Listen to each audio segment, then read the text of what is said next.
What's up, everybody? This is your boy Tech G back with another video to help you successfully pass the CompTIA 220-1001 examination. So let's get into it. In this video, you will learn about various motherboard components, CPUs, and add-on cards. A motherboard, also known as a main board, system board, and logic board, is the main printed circuit board in general purpose computers and other expandable systems. It holds and allows communication between many of the crucial electronic components of a system, such as the central processing unit and memory, and provides connectors for other peripherals. Let's talk about motherboard form factors. So form factor is a hardware design aspect that defines and prescribes the size, shape, and other physical specifications of components, particularly in electronics. It may also define an entire system, as in a computer form factor. Computer chassis are designed to accommodate specific form factors, and knowing these common standard form factors is essential for the A+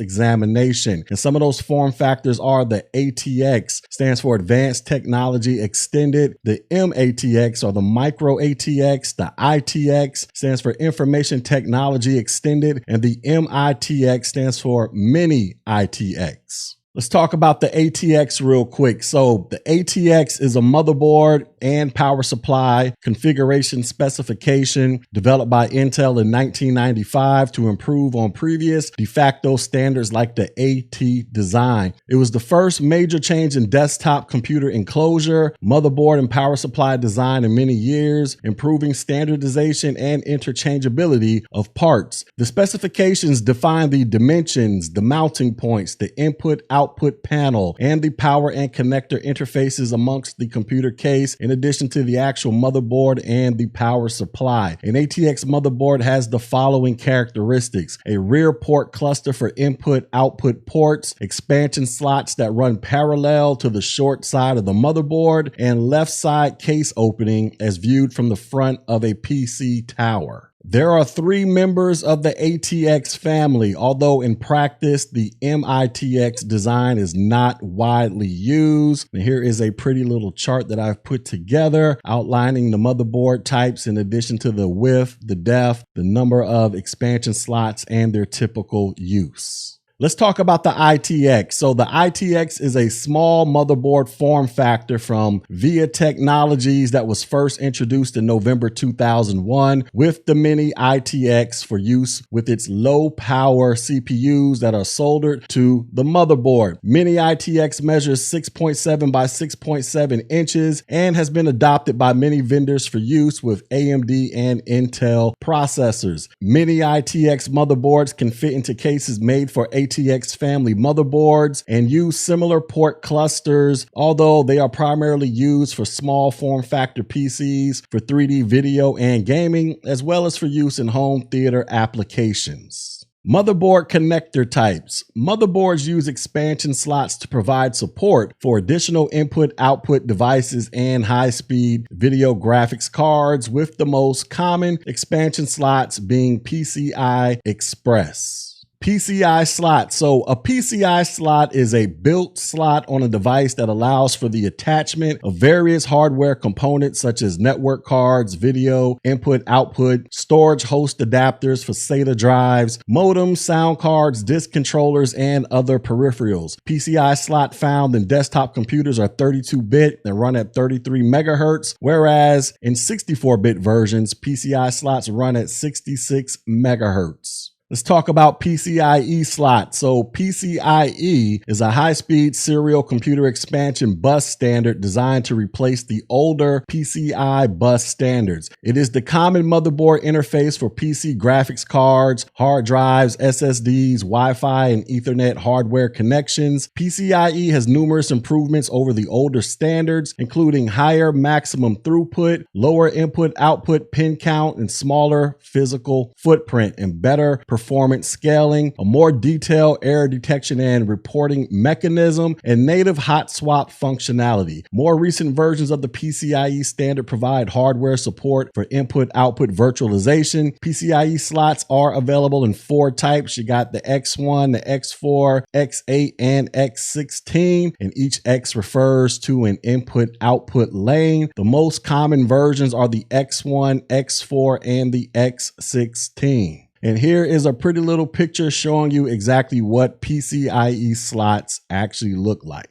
Riser card. So a riser card is a printed circuit board that picks up a multitude of signal lines, often bused via a single connector, usually an edge connector, on the motherboard and distributes them via dedicated connectors on the card. Riser cards are often used to allow adding expansion cards or multiple ports available to a system enclosed in a low profile case where the height of the case does not allow for a perpendicular placement of the full height expansion card. Let's talk about these sockets. So in computer hardware, a CPU socket or a CPU slot contains one or more mechanical components providing mechanical and electrical connections between a microprocessor and a printed circuit board. This allows for placing and replacing the CPU without soldering. Common sockets have retention clips that apply a constant force, which must be overcome when a device is inserted. For chips with many pins, zero insertion force,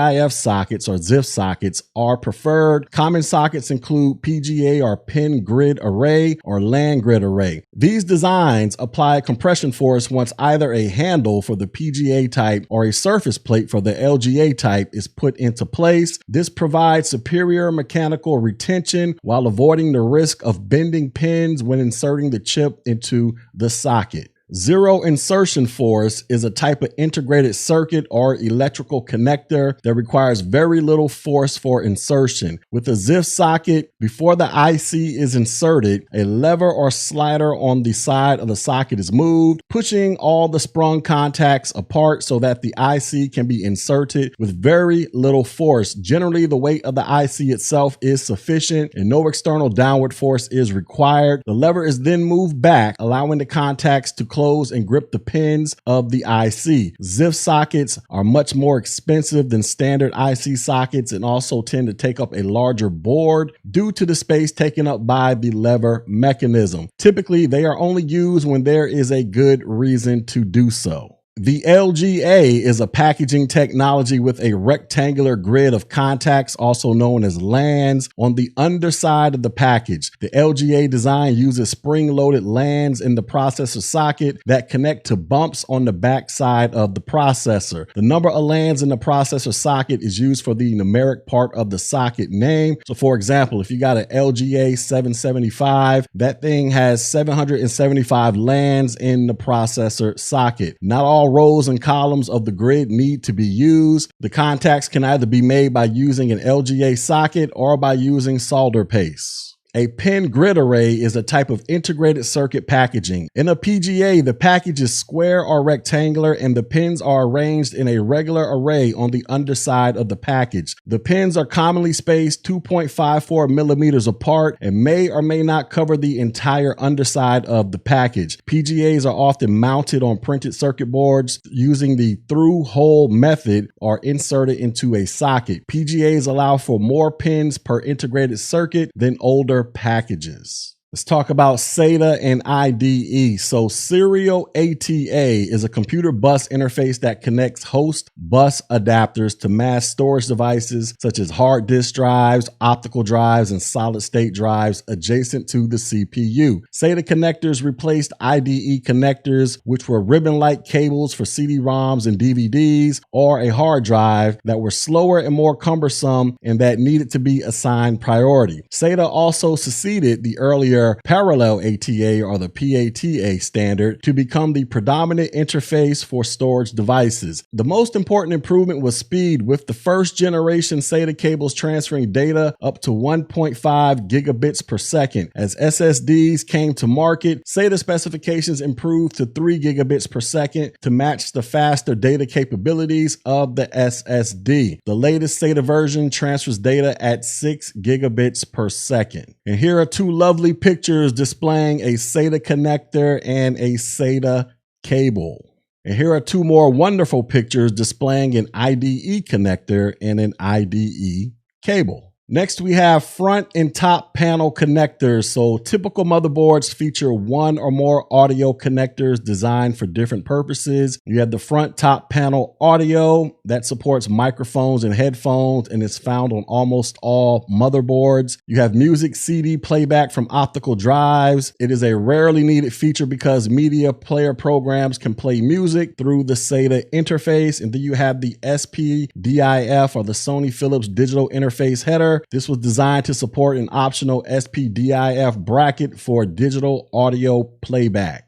ATX and ITX family motherboards include front top panel connectors for the power button, power light, drive activity lights, reset button, USB, and audio case speaker if present. These connectors are grouped together on or near the front edge of the motherboard. Next, we have an internal USB connector. The USB connector on the outside of the case or laptop needs to connect to the motherboard so that external devices can access the motherboard. And there you have two lovely pictures of an internal USB connector and a 9-pin USB connector. All right, let's get into some BIOS UEFI settings. So BIOS, which stands for Basic Input Output System, is a ROM chip found on motherboards that allows you to access and set up your computer system at the most basic level. The Unified Extensible Firmware Interface, or the UEFI, is a specification interface between an operating system and a platform software. UEFI is the first code run by a computer when it is booted by preparing the machine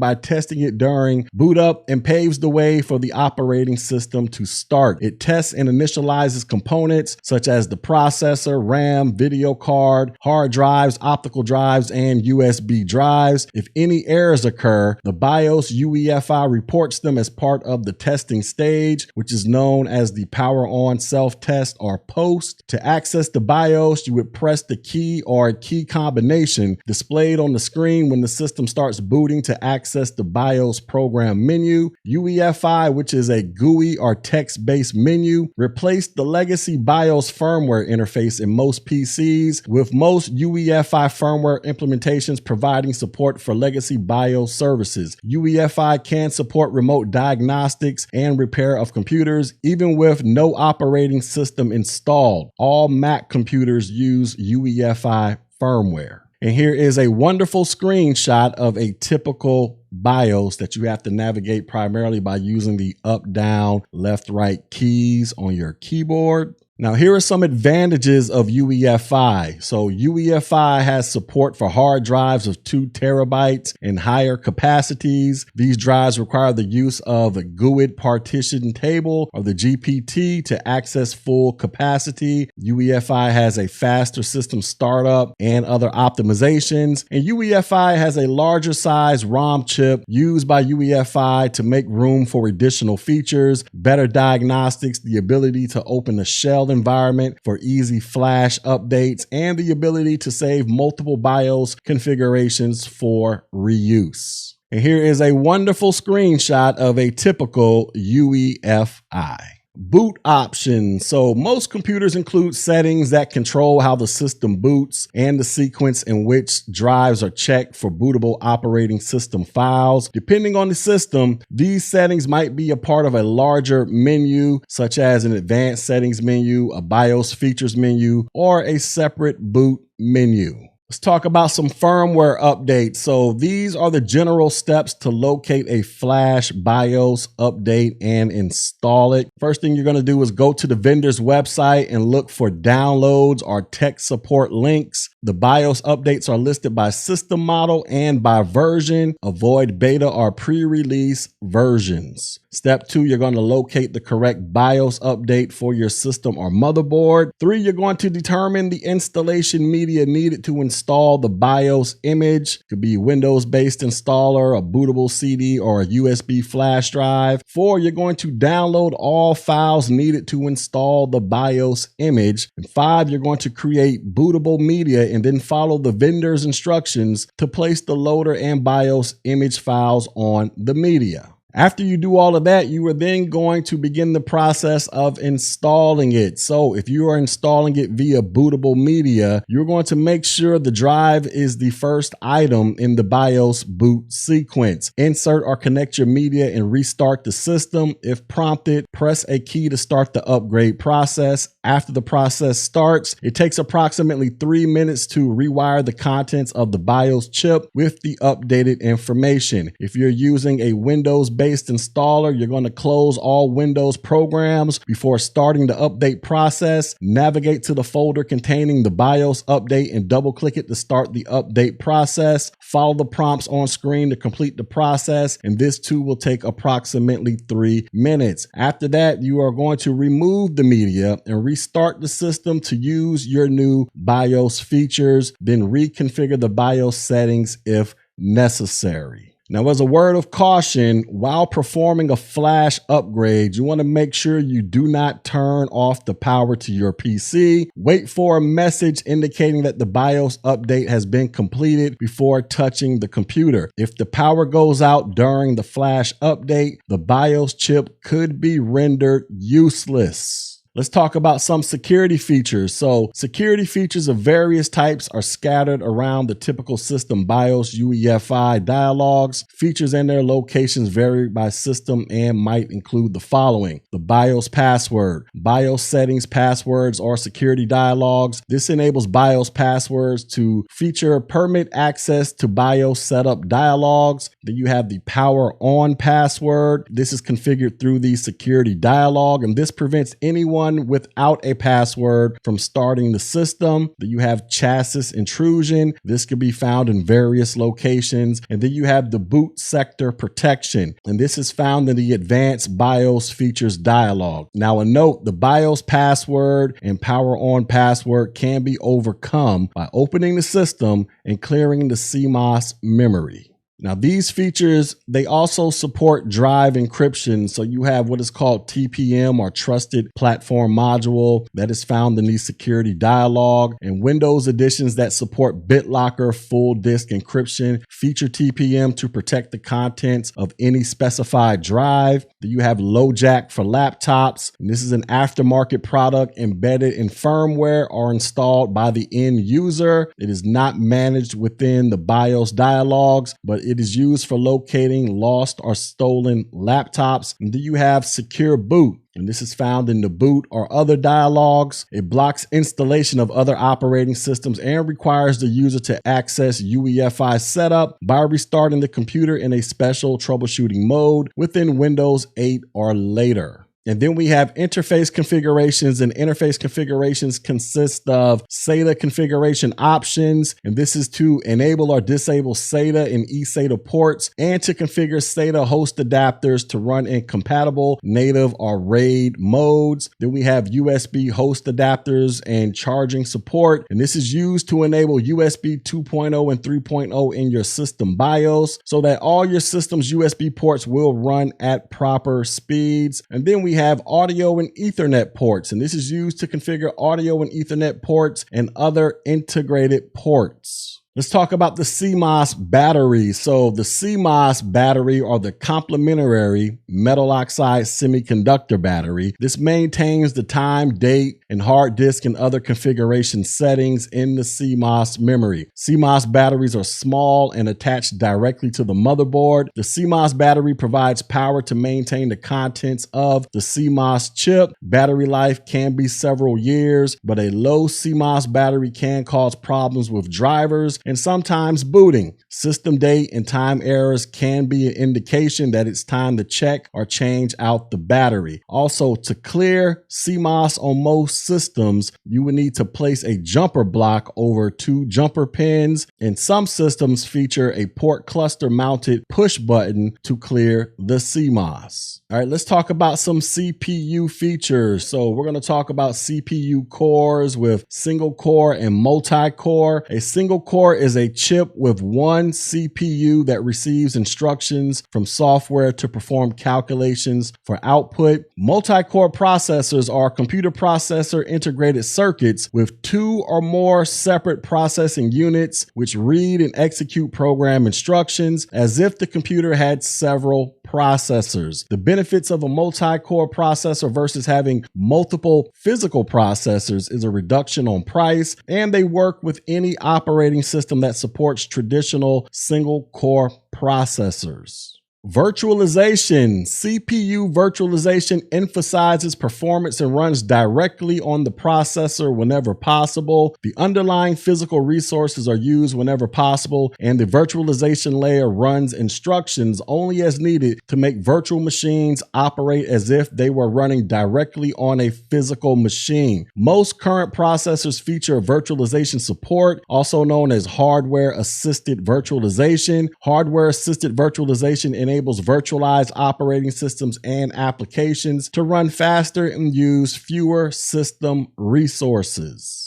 Hyperthreading is Intel's proprietary simultaneous multi-threading implementation used to improve parallelization of computations, which is doing multiple tasks at once, performed on x86 microprocessors. When hyperthreading is enabled in the system BIOS and the processor is running a multi-threaded application, the processor is emulating two physical processors. CPU speed. So a bus is a circuit that connects one part of the motherboard to different components such as the CPU, memory, chipsets, expansion slots, storage interfaces, and input-output ports. The more data a bus can handle at one time, the faster it allows information to travel. The speed of the bus is measured in megahertz, and this refers to how much data can move across the bus simultaneously. Next, we have what is called overclocking. So in computing, the process of overclocking is to increase the operating speed of a given component. On modern systems, the target of overclocking is increasing the performance of a major chip or subsystem, such as the main processor or graphics controller, but other components such as system memory or system buses are commonly involved. The trade-offs are an increase in power consumption, fan noise, and shortened lifespan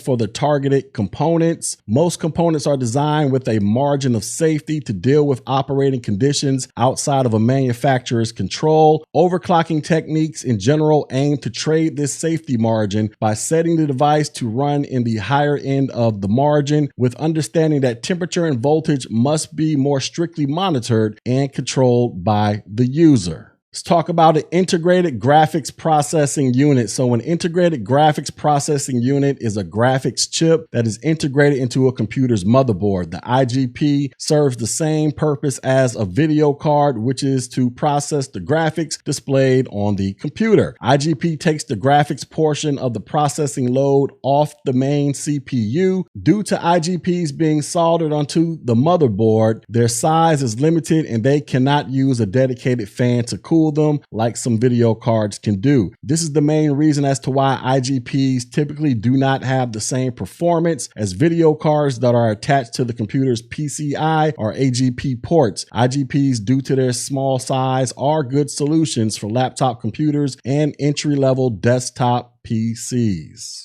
All right, let's talk about processor compatibility. So AMD and Intel are the two main companies for producing CPUs. AMD processors use the pin grid array form factor, where the contact pins that insert into the socket are mounted to the CPU itself. Intel processors use the LAN grid array form factor, where the pins that connect to the CPU to the motherboard are mounted on the motherboard socket. Due to how the CPUs physically attach and how they work internally means that the two brands are not compatible with one another. Independent manufacturers of motherboards such as ASUS and ASRock make several different boards that support CPUs from both companies. Let's talk about some cooling mechanisms. So computer cooling is required to remove the waste heat produced by computer components to keep the components within permissible operating temperature limits. Components that are susceptible to temporary malfunction or permanent failure, if overheated, include integrated circuits such as CPUs, chipsets, graphic cards, and HDDs, hard disk drives. The basic requirement for proper CPU cooling include the use of an appropriate active heat sink, which includes a fan, and the application of an appropriate thermal material such as grease, paste, or a pre-applied thermal or phase change component. Advanced systems, they sometimes use liquid cooling instead.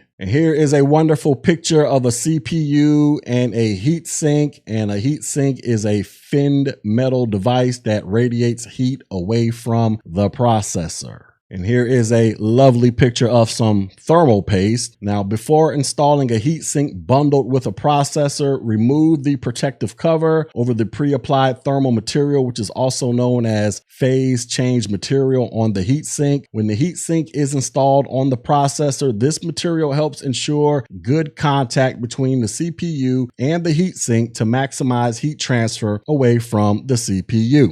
And here is a wonderful picture of a CPU liquid cooling system. So liquid cooling systems involve attaching a liquid cooling unit instead of an active heatsink to the processor and other supported components. A pump moves the liquid, which may be water or a special solution, depending on the cooling system, through the computer to a heat exchanger, which uses a fan to cool the warm liquid before it's sent back to the processor. Liquid cooling systems are designed primarily for high performance systems, especially overclocked systems. And finally, let's talk about some expansion cards. So an expansion card is an electronic card or board that is used to add extra functionality to a computer. It is inserted into an expansion slot on the motherboard of a computer. Expansion cards contain edge connectors that are used to create an electronic link between the motherboard and card, thus enabling these two to communicate. Video card. So a video card or a graphic card is an expansion card which generates a feed of output images to a display device such as a computer monitor. Most video cards are not limited to simple display output. Their integrated graphics processor can perform additional processing, removing this task from the central processor of the computer. Video cards can come as onboard or as add-on cards. Next, we have a sound card, and a sound card is an expansion card for an integrated circuit for producing sound on a computer that can be heard through speakers or headphones. Although the computer doesn't need a sound card, it's included on every machine as either in an expansion slot or built into the motherboard. Next, we have what is called a network interface card, and a NIC is a computer hardware component that connects a computer to a computer network using an Ethernet cable with an RJ45 connector. Then we have a USB expansion card, and this provides more USB ports to support additional connections. And then finally, we have what is called an eSATA card. And eSATA expansion cards provide more eSATA ports to support additional connections to devices utilizing eSATA connectors. eSATA is not as common as SATA, but eSATA has been widely used by high-performance Windows and Linux-based desktop computers for external hard drives. And here is a wonderful picture showing you various SATA and eSATA drive interfaces that you can look at on my website, Technology G. All right, so let's go ahead and get into some of this wonderful check on learning, shall we? The first question is, which of the following facilitates insertions and removals of a CPU chip in certain types of microprocessor sockets? Is it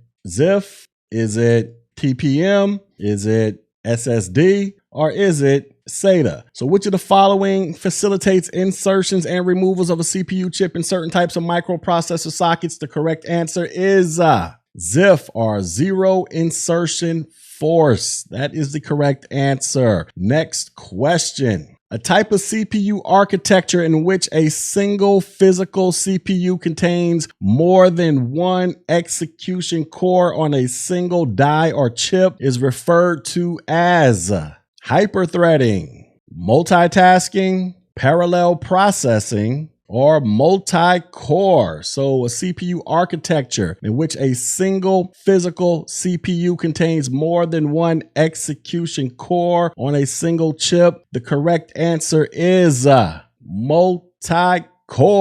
And the final question is, in CPU cooling, thermal paste is applied to fill in the narrow space between what? The CPU and the heatsink, the heatsink and the CPU fan, CPU and the cooling pad, or the heat sink and the cooling pad? So thermal paste is applied to fill in the narrow space between what? The correct answer is the CPU and the heat sink, ladies and gentlemen. All right. So in summary, we have talked about motherboard components, CPUs, and add-on cards. Now, if you felt like you have got something valuable from this information, please go ahead and hit the like button, the share button, drop a comment. But most importantly, hit that subscribe button. Also, go visit my website, Technology G, so that you can get read up on the latest and greatest to help you successfully pass the CompTIA 220-1001 examination.